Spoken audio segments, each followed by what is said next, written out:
Hi, everyone. Welcome back to another episode with Wellness Matters. Today, I have an amazing guest who happens to be my sister in law, Trisha Carocchio. She is a teacher, a mom, a wife, an amazing friend, and just an amazing all around soul. If you know her, you know what I'm talking about. So, just a little background. I met Trisha my senior year of college. I had to do student teaching, and I got my placement was in Syracuse. And so I'm a dork, and I scouted the place where I was supposed to go because it's like 40-minute drive for me from where I was living, and got all my information, whatnot. And then just like 48 hours before I was about to go on my first day of student teaching, I get a letter saying, "Oops, just kidding. You're not really in Syracuse. Now you're right in Oswego, where I was going to school. And you're with this woman named Trisha Carocchio." So I was like, oh my God, I had to shift gears. And what am I going to do? It's a whole new place. So I met Trisha a day or two before I was supposed to start. And oh my gosh, it was like magic, an instant connection. I felt like, oh my gosh, this was the universe really looking out for me. Because I was coming off of a different placement it literally made me feel like, did I just waste 4 years of college because I don't think I can teach kind of a placement? So I got to work underneath Trisha, and she taught me what teaching really is supposed to look like. And I eventually got a job in that building, and she was my mentor in every sense, like in my personal life, but in my teaching life and all the things. And she eventually introduced me to my now husband, and 2 kids later, here I am. So I am so proud and happy to introduce my sister-in-law, Trisha. So Trisha, thank you so much for being here with me. Thank you for inviting me. So I am not just willy-nilly having, any random person here.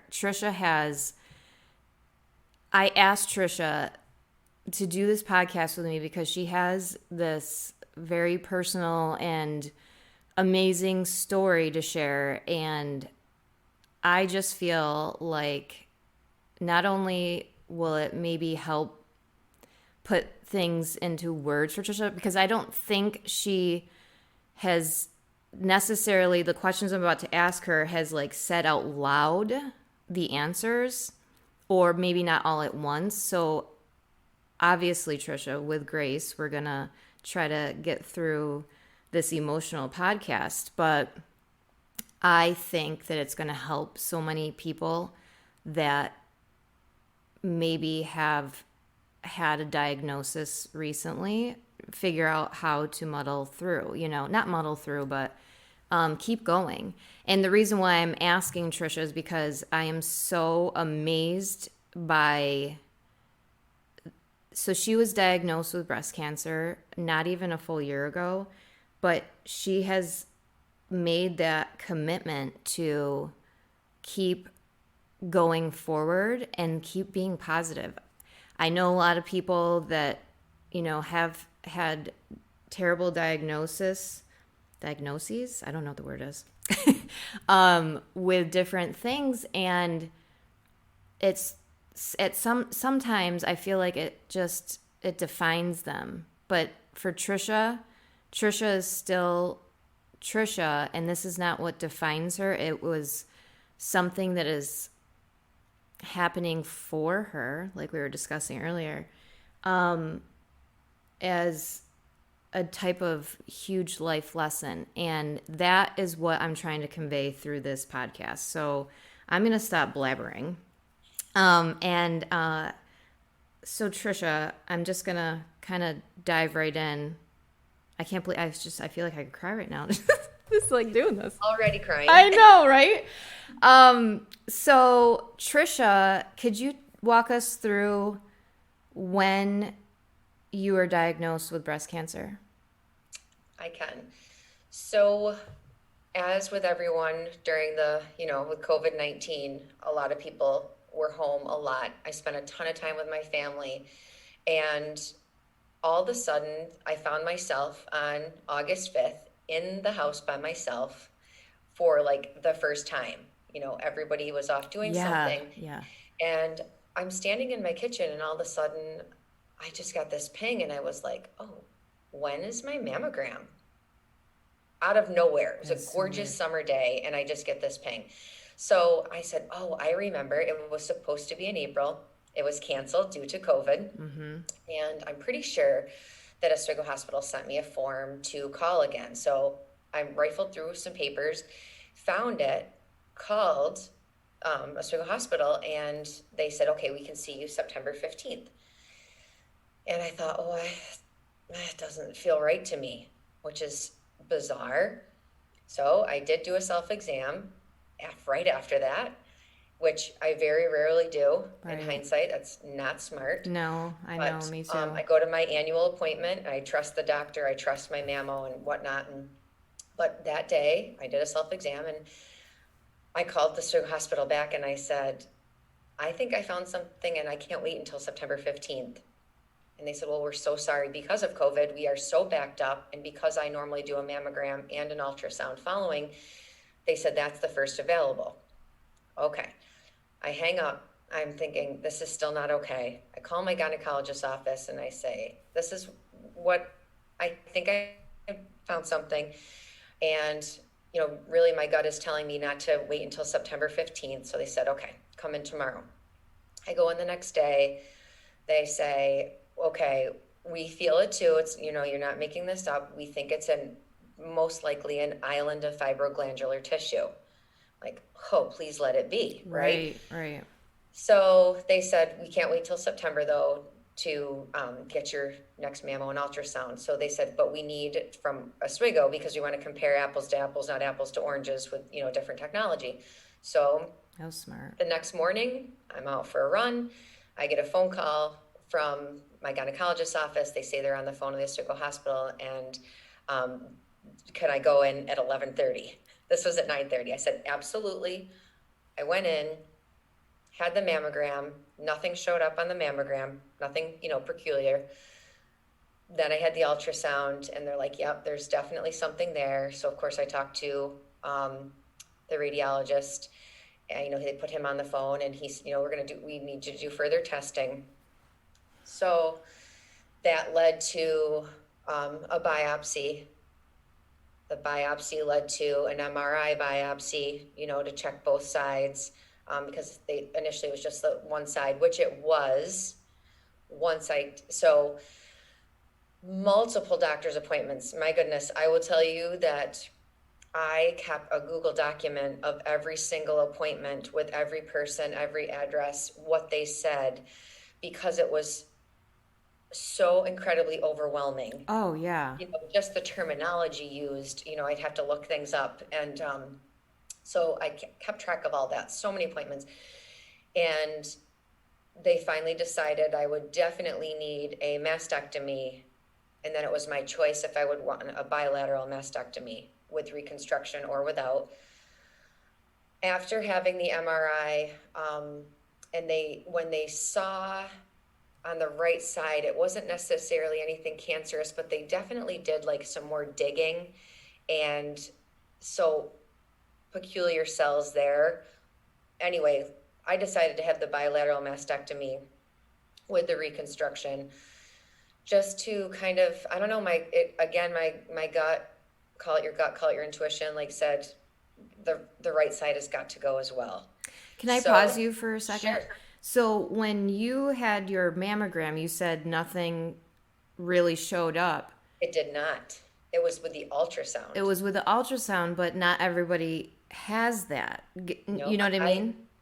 So, yes, if you hadn't had the ultrasound, then you might not have known that anything was wrong. right. Except for luckily that I did the self-exam Right. You felt and, something. and followed up with my gynecologist who then felt it. Do you see what I'm saying? Like, Yeah. had I just gone and had the mammogram and went home, I'd be in a totally different stage than stage one, Well, right? that's what concerns me with what we're doing in terms of prevention, right? So you Yes. go and get your mammogram, and how come it didn't show up on the mammogram? Do you know? I'm not sure. Well, it could be maybe the size. I'm not sure. That's a Yeah, good question. yeah, that's scary to me. Yeah, So definitely. the only reason why you had the ultrasound is because you actually felt that lump, right? First intuition, Right, right? right, Second, felt it. But normally I do get an ultrasound because of dense breast tissue. right. But like you say, not everyone has No, that. I'm I like talked to so my mom thankful about that it, and I don't think that she. In fact, I think I probably should be signing up for my first mammogram here coming up. yes. I Um, highly suggest the self exams and to follow up with it. yeah, Yes. it's just, I don't know, that seems so scary to me that someone who's not very in tuned with their body would just Can miss go and it. have the procedure done, like the normal mammogram, and go about their day. And it could have been detected in a different way. So I don't know. Just for any listeners listening, if you do have like that weird pang inside of you saying, "I think I need to go a little bit deeper," trust your instincts. 100%. Yeah. So okay, we can go back to what you were saying. So you had the double. So I had the double. So in in October, I had the bilateral mastectomy where they Yeah. put expanders in. So they take the tissue. Yeah. They also took one lymph node and then had that biopsied. Then what you do is you get an oncotype score. So the oncotype score comes from, they send your tissue out. I believe they send it to California, and they go through it in a lab, and they give you this number that pretty much determines whether or not you're going to have radiation or chemotherapy. Don't quote me on that, but Yeah. that's the gist of it. Just from the one lymph node? So no, that was from the tissue, the breast tissue. Oh, The okay. lymph node was tested right away. Okay. They actually test that while I was in surgery Mm. to see if any further lymph nodes would need to be taken out or biopsied. So they take the lymph node number one from then they took it from my left side, and they checked that out right when I was during my surgery. So the tissue gives you the oncotype score. I was praying for a low number because the lower the number, I had no idea even, I didn't want to look it up. Yeah. Like to find out what that actually meant with a low number. I just kept praying for a low number. And so I got the phone call. Actually, I had what you call a breast navigator from my breast surgeon's office, who is an amazing human. And I could text her day or night with a question and she would get Wow. back to me. She was amazing. Well, she texted me my number, and I literally, like, when she told me it was an 8, which I knew was low, but I didn't know if it was like out of 20 or out of 30. And I said, Yeah. by the way, what's the 8 out of? And she's like, 100. And I was like, oh my, I think I might have been more in shock with my oncotype number than even my diagnosis originally, which Oh, maybe sounds yeah. bizarre, but Do I was you, just so thankful to not need radiation or chemo. what And number would it have to have chemo? I think it's above 20, Okay. I Wow. think. Again, don't quote me on that, but Right. um, I they can't said they want a imagine number. that feeling. Yeah, I'm just thinking like on such a smaller scale, like you're in college and you take your final and you're like, the number, like it's on the piece of paper, but you don't want to yeah, flip it over because you're just so like, what is it right. that number gonna be? Like, I can't imagine times a Yeah, billion what that must have felt like. yes. And I had to wait, I think it was 2 weeks after my surgery to find that number out. So it was a waiting. This has been this has really taught me about patience, Mm-hmm. um, because I've had to have a lot of patience That's what I was throughout. going to ask you. What has been the most challenging part of that, of your whole journey thus far? And it sounds like maybe that's one of them. It definitely is one of them. I often say, like, I feel like this has been a series of hurdles for me since August. And I feel like, okay, I clear one hurdle and here comes another. And I just, for a really long time felt like all I was able to see were hurdles. And Yeah. now I'm in a place where the hurdles are, um, they're disappearing. So like it's time Yay. to thrive. I know. Well, and as someone from the outside, I've watched, and talked to you throughout this entire journey. You do not really portray the hurdles outwardly, really. You know what I mean? You still That's why I just so badly wanted to get you on here, because I feel like you you might get something that's kind of discouraging news or something, but you still stay so positive. And the positive factor is what changes everything. Like mindset is so important. That's like almost number Everything. one that I've been learning is you have to change those negative stories and flip them. And I feel like you're already a positive person anyways, but this is something that shakes people to their core and could definitely change them, right? And not in a necessarily good way. And so I'm envisioning hurdles the size of a mountain that you have to, at times get over, but you don't portray that you have Mount Everest to get over, right? And I think that speaks volumes. Yes. And it's so good for other people that are battling these kind of things to look up to, you know? So I don't know. I just think it's so amazing, how you've handled everything. Yes. So, all right, let me see what I'm gonna. One of my questions I wanted to know is, when you first found out, were you able to give yourself, like, I don't know, maybe a day or a week or a month of time to process it? Or did you just go into boss mode? Okay. So I would say a little bit of a combination.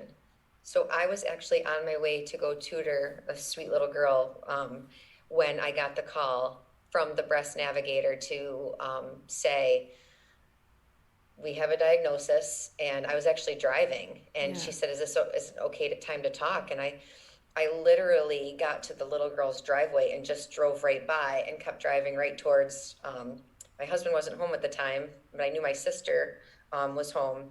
So I drove right to her driveway as I listened. And so immediately the floodgates opened, Right. as I'm telling my sister. And then my husband came over to my sister's house. And then, my husband told my kids to come over. So we were together. It's actually, so my family of five plus my sister, just crying and talking and crying and, just in disbelief. Right. But then I said, okay, we're going to call this woman back, this breast navigator. We're going to ask her to explain everything so you can all hear it, like, so we know exactly what's going on and what's next, Yeah. right? Yeah. Because I'm never really been I'm definitely a crier. Anyone who knows me knows that I am very emotional, very sensitive, but also with strength underneath. Right. And so it was like, what's next?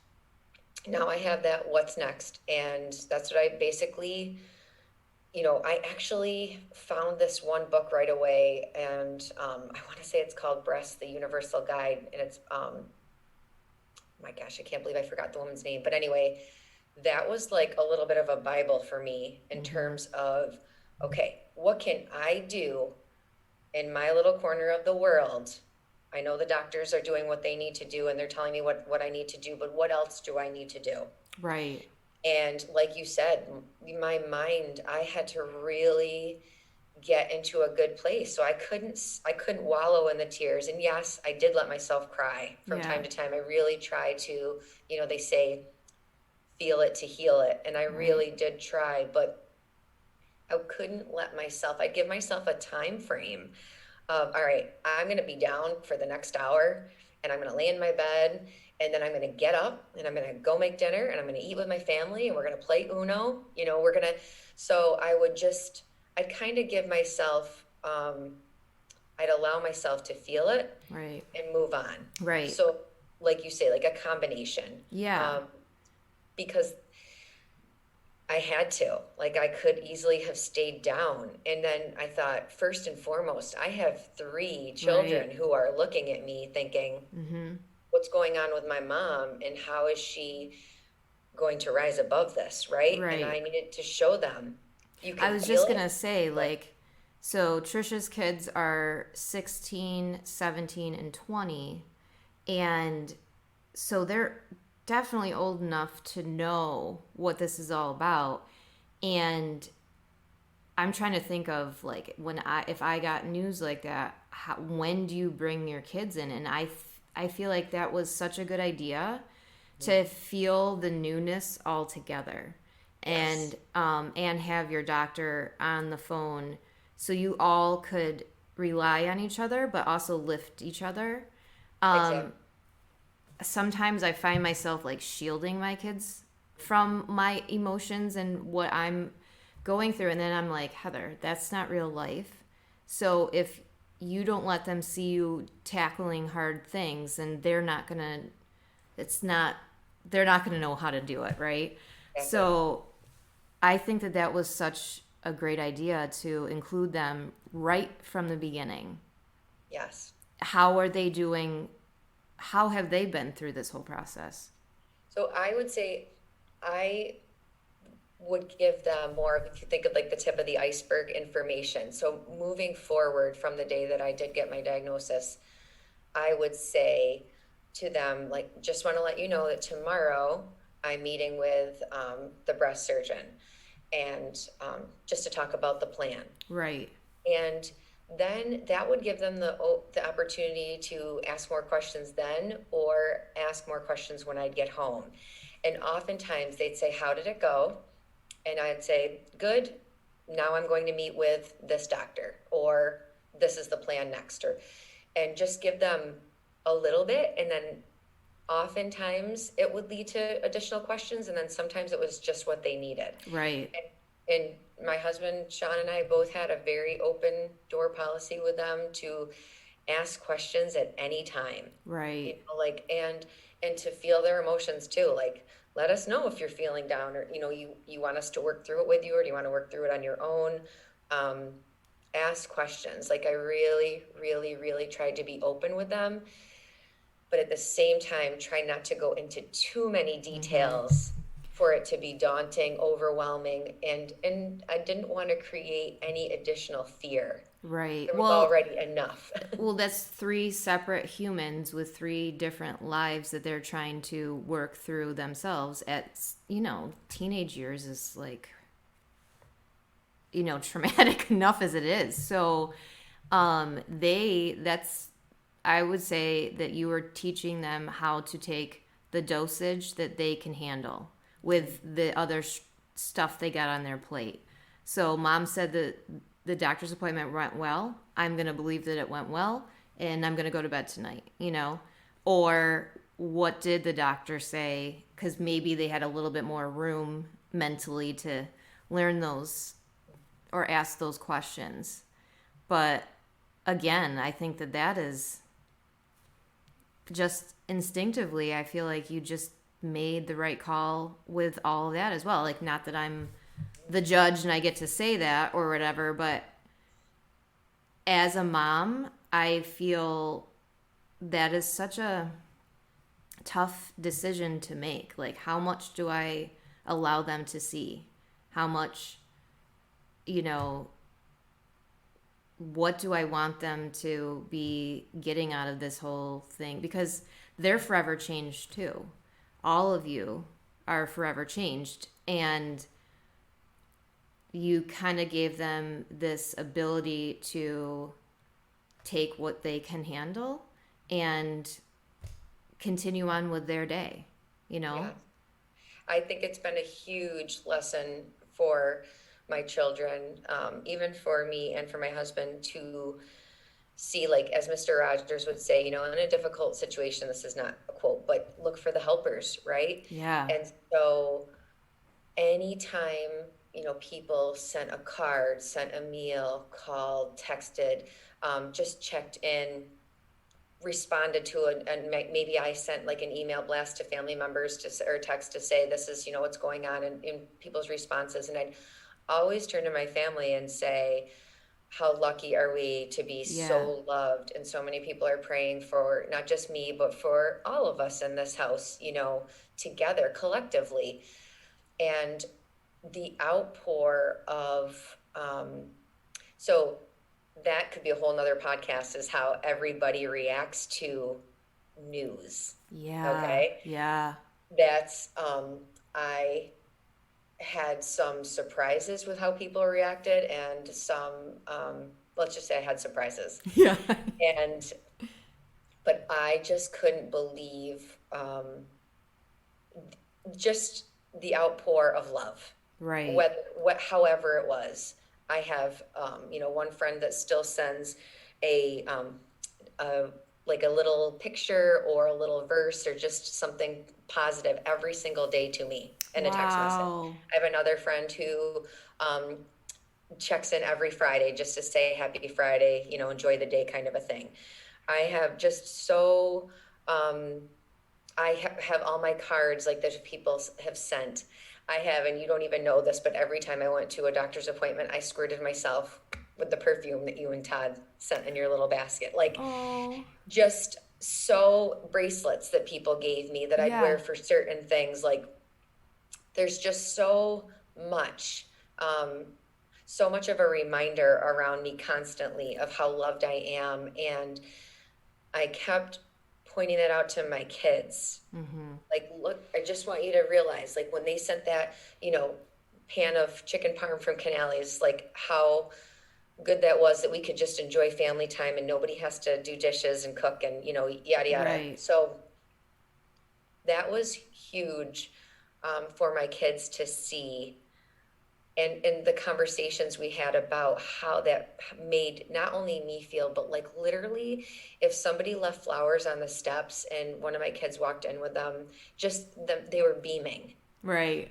because Because they know how much, like, how amazing their mom is. So it was just more validation to them. Like, I'm thinking, my kids they're just so pure. I don't know, and loving, that my kids are like my biggest cheerleaders. Yes. They're like, oh, you're gonna go do a podcast, Leah and Trisha, have fun, whatever. Like, they just love you so much, and like seeing all the people like surround you with more love, that just makes them like, see how awesome my mom is. Yes, So for sure. I think that that's so amazing, and I think that you definitely need to. That just shows, like I said in the beginning of this podcast, your soul, right, is so amazing that everybody wants to just lift you up because you have shared something with them that got them through something, or you put a smile on their face, or I know that you completely and utterly changed my life for the better just in the teaching realm. I apply lessons that I learned from you to this day in my preschool. So Thank you. like it's not something that goes away, right? And so you've like left those little fingerprints or footprints with so many people. And as soon as you talked about that woman that worked at the breast cancer place, I was like, oh my gosh, she's part of your team, Yeah. And I have a huge team. Yeah. Like, that's another thing. Like, as I said, that I didn't just listen to what the doctor said, but I also did my own reading. So, like, two huge factors that I truly believe kept me positive and helped me heal so quickly were my mindset and my nutrition. Yeah. And part of the mindset I had right away, in Oswego, we are so lucky to have Peaceful Remedies. Yeah. That's it's a nonprofit organization that is just full of kind humans Right. who genuinely want to lift you up. Right. And so right away, I had someone who offered Reiki, and I am not kidding you. She would check in with me weekly to see when I wanted my next appointment. And not only did I receive the Reiki from her, but it was so therapeutic. Well, it kept, if you know much about the chakras, it definitely, she was trying to always keep my chakras open so that there was flow, like life force energy Right. just could flow through me Right. and not get stuck and stagnant. We Right. want to move that. And so, but with that it was so therapeutic too, from the conversations that we would have. Like it was like she was a therapist as well, or Right. like just a, really loving friend that I could talk about doctor's appointments. I could talk about my feelings. I could talk Right. about procedures. Right. And she just genuinely, and I know you had her on a podcast already, Yep. Kim, she was really a saving grace for sure. So the regular Reiki, along with, I had lymphatic massages with a woman named Mindy who is incredible. And you have to move. Yep. Again, you can't let anything be stagnant. So, and because I was so worried about my lymph nodes that, them possibly finding anything there, I really wanted to make sure, the Yeah. massage kept things flowing. Also, acupuncture. And I would go with a local woman in Caroline, and I went to her every 3 weeks until about 2 months ago. Now I'm monthly. And again, these people just aren't just doing something because they're good at it, or they're wanting to make money. They are doing it out of truly, in my opinion, out of the Right. goodness of their hearts, and they want you to be a better human. I wish that there was a Peaceful Remedies in every town, I because know. to be able to walk into a building and receive the positive mindset from everybody in there, like, because you think about it, your emotions and all that, it's all energy. And when you're standing next to somebody that is, not at a high vibration, we'll say, like jealous or bitter or whatever, it literally can drag you right down with it and like put you on that same level. Or if you go into a place where everyone is trying to come from a place of love and compassion, you can feel the difference in your body. And to be able to walk into a place like that, I feel like everyone should be able to experience that. And just find a little slice of positivity Yes. anywhere you can. So that's what one of my questions was. What are some things that you do to give yourself peace? Yes. And Well, so again, all of Peaceful those. Remedies Yeah. also has a yoga session every Thursday at 4:30. A wonderful woman named Linda um, does yoga with us, and Christine, another one from Peaceful Remedies, she sets it up and makes sure. So we were doing it through Zoom, and now you can do it through Zoom or go in person.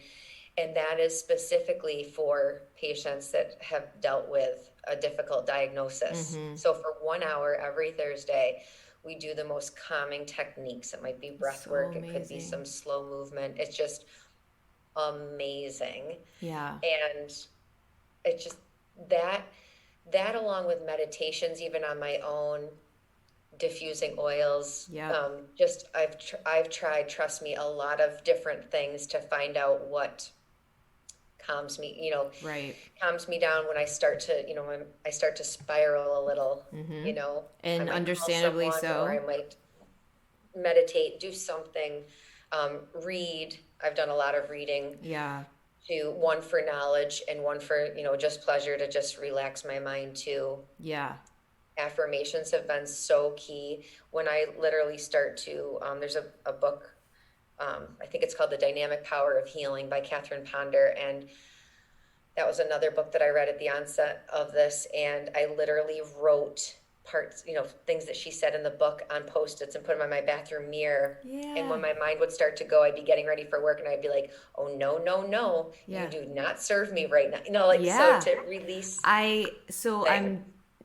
I'm doing a wellness challenge for my brother's company that starts on Monday, and I had to do some quick videos, and it's 6 weeks long, so it's 6 different videos, and one of them was find an image that you can look at that just makes you smile, right?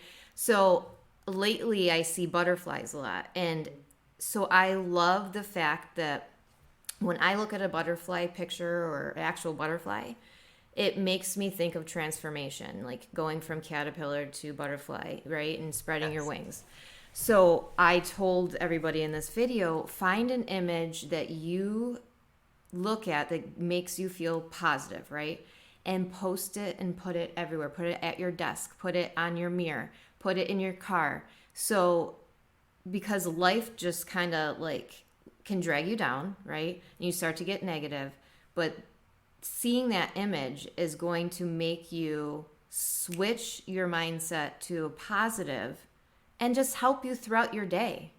I mean, it's I something so small like that. I completely resonate with that because I did have, after my diagnosis, I had a Reiki session, not through Peaceful Remedies, but with a woman from California named Frances, Yeah. who literally came into my life like an angel. Yep. And she said to me, you're like the lotus, and the lotus grows out of the mud.